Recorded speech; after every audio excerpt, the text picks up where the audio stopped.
สบายดีพี่น้องเด้อที่ติดตามเด้อพี่น้องเอ้ยวันนี้เขาก็สิกลับพี่น้องเอ้ยเดี๋ยวเดินทางกลับวันนี้นะจากจุดเก่าจุดเดิมเขานี่แหละเดี๋ยวจากที่ได้ไปเส้นทางใดยังบ่ฮู้เลยน้องเบิ่งพี่น้องเอ้ยสิได้ไปเส้นทางใหม่กับใครเด้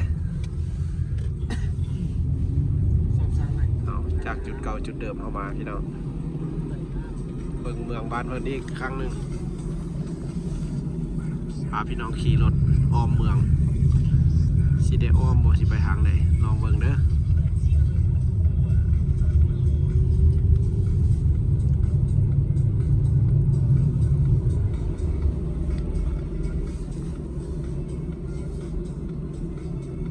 ว่าอยู่บ้านเพิ่นแล้วก็ต้องเพิ่นเปิดเพลงอีกบัดนี้สิบ่ติดบ่พี่น้องเอ้ย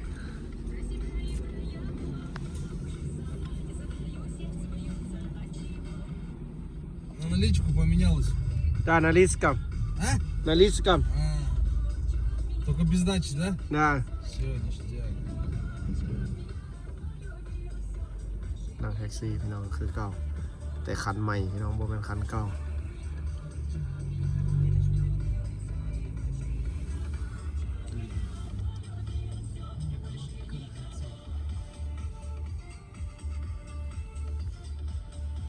โอ้เส้นทางรถไฟตัวนี้น่าสิได้ไปเส้นทางใหม่นี่พี่น้องต้องได้ไปเส้นทางใหม่นะ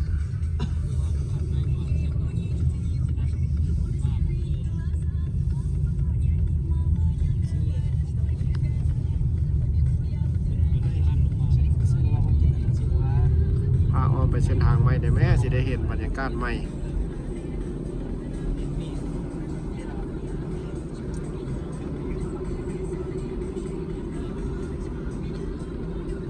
บ้านเพิ่นพี่น้องเลยบรรยากาศที่บ้านเพิ่นสีเจริญสีหุ่งเมืองซ้ำใดเราเมืองพี่น้องเลยสำหรับเมืองนี้โอ้ไปทางใหม่แท้พี่น้อง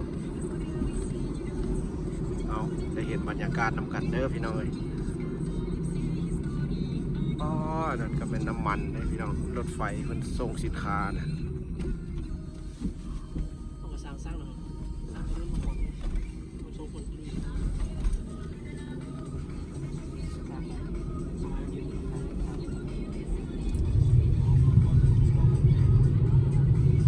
สะพานบ้านเพิ่นก็เฮ็ดสำหรับแต่ข้ามหนทางซื่อๆพี่น้องว่าบ่ได้เฮ็ดยาวเฮ็ดหยัง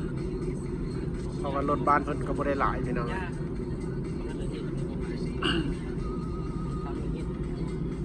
เอาเบิ่งบรรยากาศบ้านเพิ่นพี่น้องเอ้ย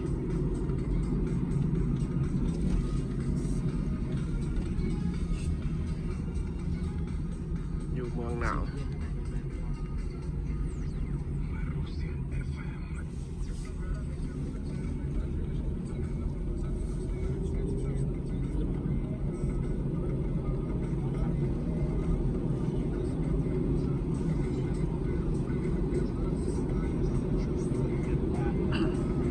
แถวนี้ก็เป็นเก่าๆทั้งแถวนี้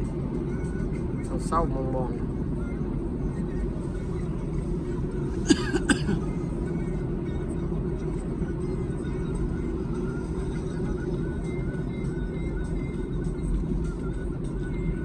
น้ำมันปั๊มน้ำมัน66กับ60น่าจะเป็นน้ำมันกระส่วน60รูเบิลนะ10 ปลายพันเนี่ย11 12 พันเนี่ย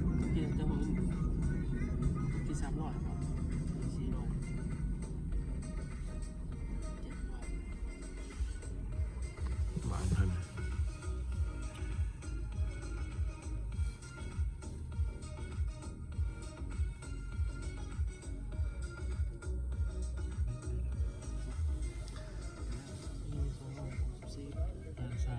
ถือว่าโบเจริญโบงามปานใดเนาะพี่น้องเนาะเสียกันเลย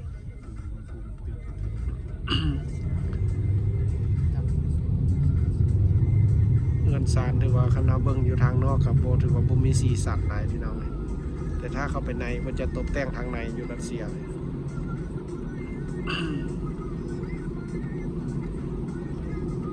บ เบิ่งตอนเมื่อสิจักนาที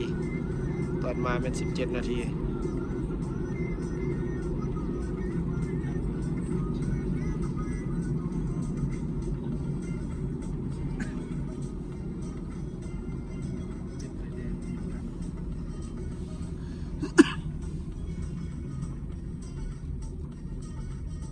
เดียงกันหลายเนาะมาเถิน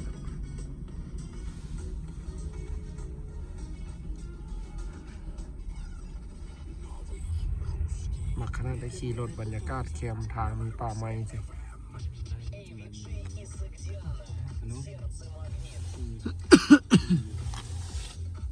ดีมีเน็ตไม่หนึ่งประมาณ2 นาทีแล้วนาทีหนึ่งเราก็ได้เจ้าเลย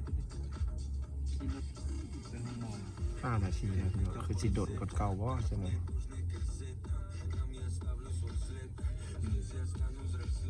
เงินหมดแล้ว3 ล้านไป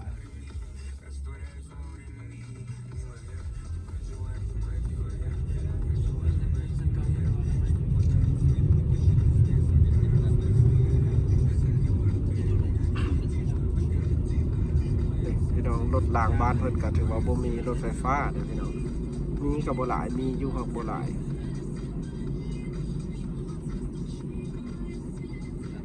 รถรางบ้านเพิ่นเส้นทางเดินซานแคมป์ตัวเมือง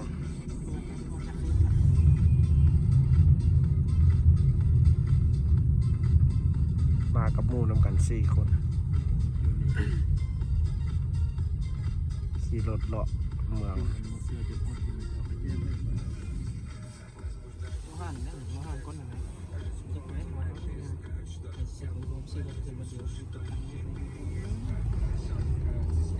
จุดกลุ่มเราคือทางของเราเรากินกันมองจะเป็นทางจุดกลุ่มเรา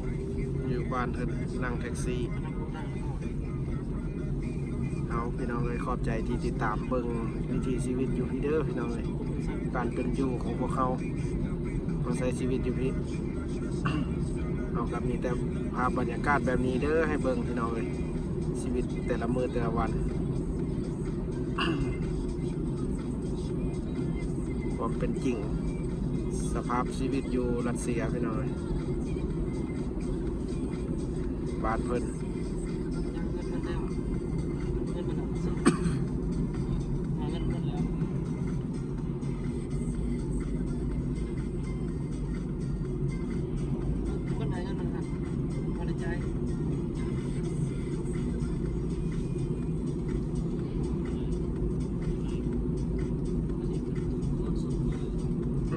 แต่อันนี้ก็ปั๊มน้ำมันหลายอยู่เนาะ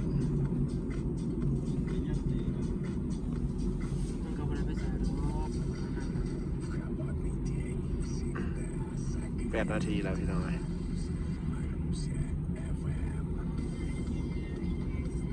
จะฮอดใส่ระบุแถวในบัตรนี่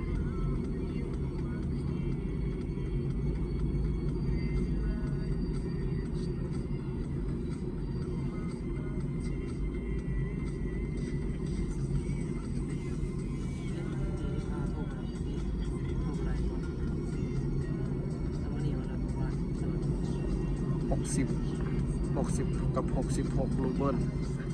น้ำมันรถไฟที่เพิ่นส่งสินค้าออกไปพี่น้องความยาว ขี่รถมานี่จากนาทีแล้วยังอยู่พี่ยังเต็มอยู่เรียบทางรถไฟเลยสินค้าแทนสินค้าว่าได้พี่น้องเลยจากคนที่ส่งไปใส่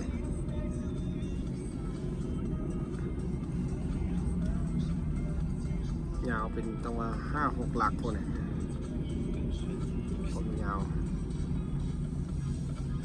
รถไฟสินค้า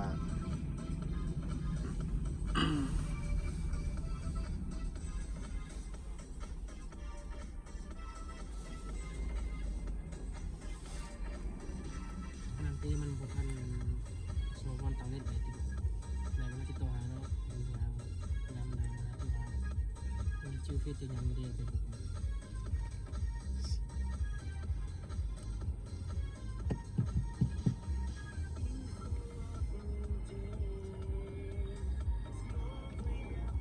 อยู่รถเสียรถหรูๆบ่หลายเนาะมันคืออยู่ไทยกับลาวบ้านเฮา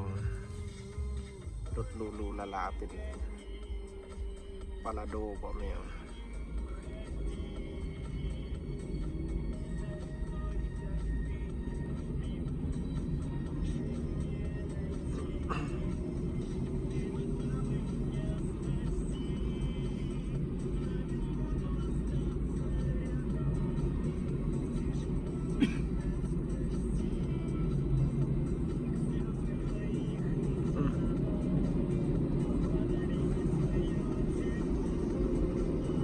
บ้านเพิ่นเด้อพี่น้องเอ้ย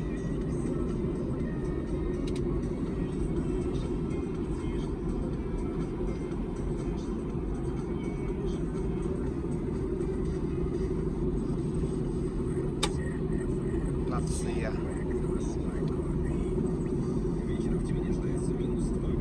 ไทยเบิ่ง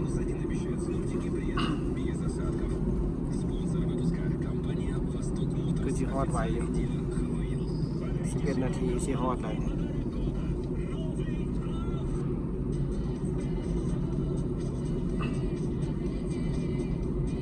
ได้ภาพบรรยากาศเก่าพี่น้องเส้นทางกลับบ่ได้ไปทางใหม่ครับ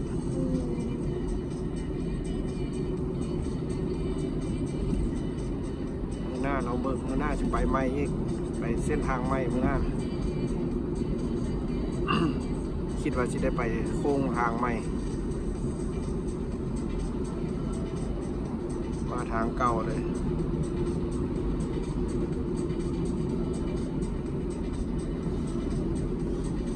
เจ้าก็ขี่ไวขนาดนั้น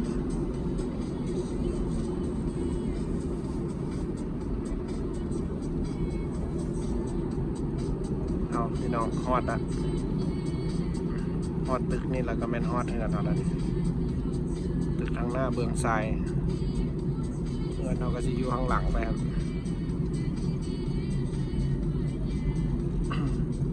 ขอบเขตเราอยู่ก็ถือว่าอยู่แถวซานเมืองก็ถือว่าแบบโมๆตัวเมืองเลยเนาะ